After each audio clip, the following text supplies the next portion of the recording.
Pelaksanaan PPKM Darurat 3 hingga 20 Juli di Jawa Bali berimbas pada pelaksanaan ibadah Hari Raya Idul Adha. Menteri Agama Yakut Kholil Kumas meminta warga yang berada di zona merah dan oranye melaksanakan sholat Idul Adha di rumah. Sementara pemotongan hewan kurban dilakukan di rumah pemotongan hewan. Bersama saya Arlista Hadi, kita akan berbincang lebih jauh terkait memaknai kurban di saat pandemi. Sebelumnya kami akan hadirkan perbincangan ke hadapan Anda. Terlebih dahulu kami akan sampaikan rangkaian informasi seputar peristiwa yang terjadi sepanjang hari ini. Pemirsa, jamaah calon haji yang tiba di Arab Saudi kini tengah menjalani ibadah wukuf di Padang Arafah. Tahun ini jumlah jamaah pun jauh lebih sedikit dibandingkan sebelum pandemi COVID-19. Sementara itu menurut WHO dari 30 juta warga Arab Saudi, separuh diantaranya sudah menjalani vaksinasi COVID-19. Jemaah calon haji yang tiba di kota Mekah langsung mengawali ibadah haji dengan tawaf kudum mengelilingi Ka'bah pada minggu kemarin. Berbeda dengan kondisi sebelum pandemi yang jumlahnya mencapai jutaan, tahun ini hanya 60.000 orang yang berkesempatan menjalani rukun Islam kelima itu. 327 diantaranya adalah warga negara Indonesia yang bermukim di sana. Sementara sejak Senin dini hari, para jamaah telah bergeser ke Padang Arafah untuk menjalani wukuf. Namun sebelum itu mereka berkumpul di pemondokan Mina untuk mempersiapkan diri. Wukuf sendiri dimulai setelah matahari tergelincir ke barat pada 9 Zulhijjah sampai pada terbit fajar di malam 10 Zulhijjah yang merupakan hari raya Idul Adha. Seperti yang diberitakan sebelumnya, hanya 11 negara yang diperbolehkan pemerintah Arab Saudi untuk menjalankan ibadah haji tahun ini dan Indonesia tidak termasuk di dalamnya.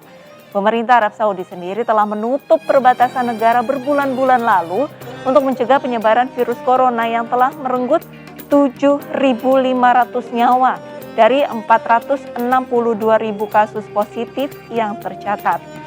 Menurut WHO, dari 30 juta warga Arab Saudi, sekitar separuh diantaranya sudah menjalani vaksinasi COVID-19.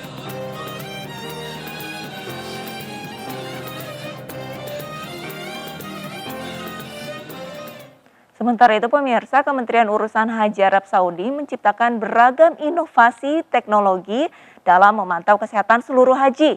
Salah satunya adalah dengan jam tangan cerdas. Sementara untuk bisa mengakses sejumlah layanan dan fasilitas, jamaah haji ini dilengkapi dengan kartu pintar khusus. Pelaksanaan haji di masa pandemi COVID-19 membuat pemerintah Arab Saudi menerapkan aturan ketat bagi jamaah haji. Untuk bisa mengakses layanan dan fasilitas, jamaah haji diberikan akses berupa kartu pintar khusus Syahir. Layanan yang bisa diakses jamaah selama berada di Tanah Suci, mulai dari penginapan, sarana transportasi hingga tenda di Mina dan Arafah. Sementara itu, untuk memantau kondisi kesehatan jemaah, tiap jemaah diberikan jam tangan cerdas yang dapat memantau tekanan darah, kadar oksigen, hingga detak jantung jemaah. Jam tangan cerdas ini juga terhubung dengan aplikasi layanan telemedicine Tawakalna dan bisa menghubungi petugas kesehatan jika terjadi situasi darurat yang membutuhkan pertolongan mendadak. Guna mengurangi kerumunan jemaah saat mengambil air Zam-Zam, pemerintah Arab Saudi membuat robot pengantar air Zam-Zam. Layanan robot diuji coba di Masjidil Haram 13 Juni lalu oleh Ketua Umum Pengurus Masjidil Haram dan Masjid Nabawi Abdurrahman As-Sudais. Sebelum pandemi, selain disajikan oleh petugas, air Zam-Zam disajikan dalam tangki dan ditempatkan di dalam sudut-sudut masjid.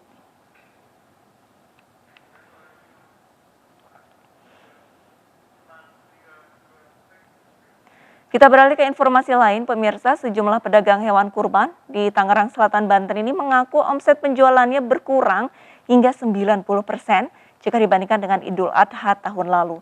Kondisi ini terjadi diduga akibat masyarakat yang dibayangi rasa takut untuk menyembelih hewan kurban di lingkungannya karena akan menimbulkan kerumunan.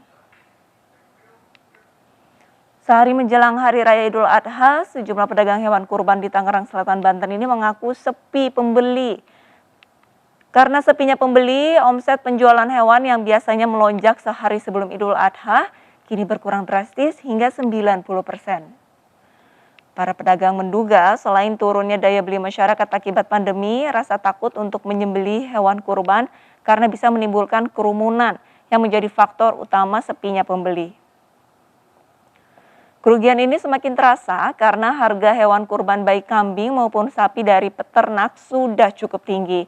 Biasanya sebelum pandemi, perusahaan maupun sekolah banyak yang membeli hewan kurban, namun saat ini hanya segelintir perusahaan yang membeli hewan.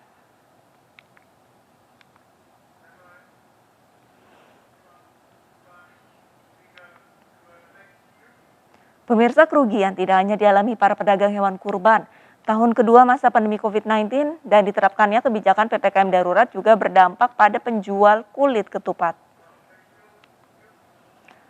Larangan perayaan Idul Adha di tengah pandemi COVID-19 tidak hanya berdampak bagi pedagang hewan kurban. Para pedagang musiman seperti pedagang kulit ketupat pun ikut berdampak.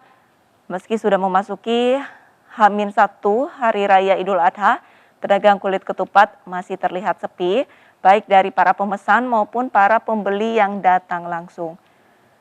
Nano, seorang pedagang kulit ketupat, menegaskan bahwa sebelum masa pandemi COVID-19 dirinya bisa menjual kulit ketupat sebanyak 5.000 buah.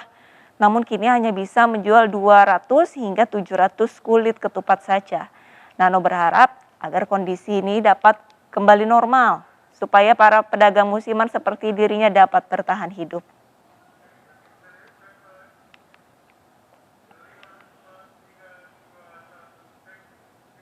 Pemirsa, perbincangan akan kami lanjutkan di segmen kedua di Indonesia Bicara. Tetaplah bersama kami.